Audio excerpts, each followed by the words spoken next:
ci bis bii ngir ko waxtaan ak population bi nga xamal ni heure bu soxla jotee wala war a wax jot ñi ngi may bàyyi xel di ma déglu ku ne xam na ni man lu ma am Touba ma ko gën moo tax candidat yi ma seet si dinaa leen ko wax am na ñoo xamante ni am na ñu ko fekk am na nii fa la fekk Idriss Seck ñëw na sama kër seet si ma ba mu ñëwee déglu naa ko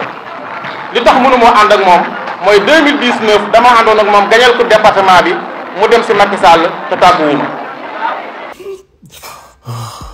an mënu ma ànd ak moom Serigne Boub seet si na ma la ma ko mën a jàppalee ci mbirum parrainage deuxième tour jàppale naa ko si waaye mënu ma ànd ak moom parce que bi ñu bëggee def élection législative yi dafa am fu ñu jaaroon te ku dul gañe du ma ànd ak yow ki nga xamante ne mooy Dia bu Pire Aliou Mamour Dia bu Pire seet si na ma bi mu bëggee dugg Yewwi Askan Wi ñoom ñoo ma bloqué woon bu dugguma Yewwi Askan ba ñu ñëwee wax nan ma lan ma wax dalal naa leen ñaanal naa leen waaye ànduma ak ñoom Déthié Fall seet si na ma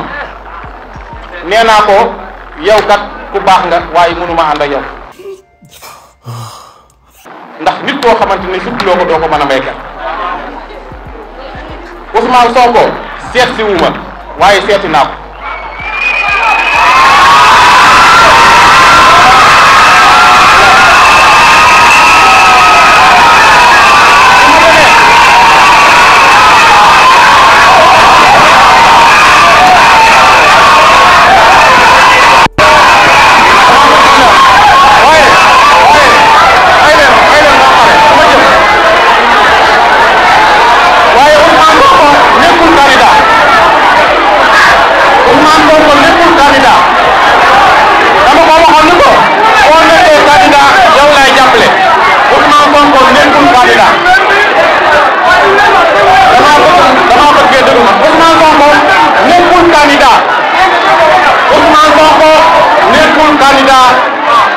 Diomaye Faye mooy candidat te jàppaluma Diomaye Faye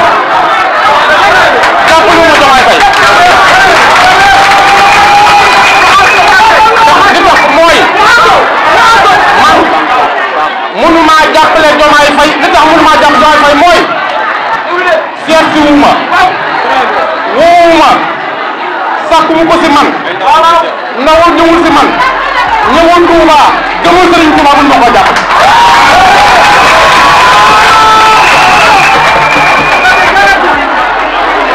dama bëgg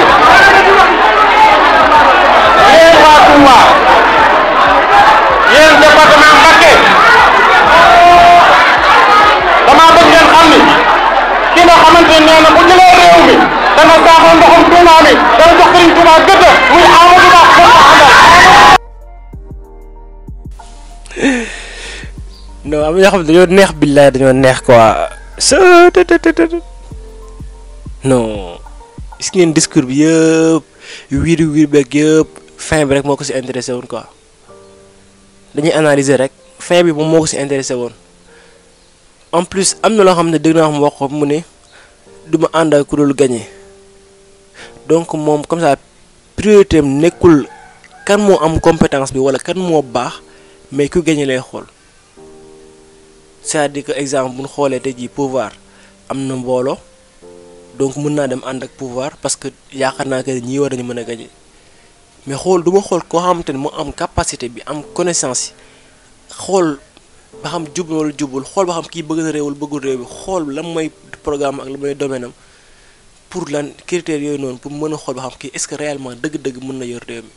mais c'est pas ça da ngay xool ko xamante ne mooy gagné loolu mooy critère bi nga ànd ak nit ba tax na mënoo ànd ak Serigne Boub loolu nga wax d'accord ñu ko ne si beneen bi am na ay candidats yoo seet si lu ñu def nee na leen jàppalewu ma leen waaw xam candidats yi ñëw nañ seet si ko nee na leen jàppalewu ma leen alors que mu ngi reproché loolu Diomaye nee na Diomaye seet si ko kon bu ko Diomaye seet si woon tamit ni lay toogee ci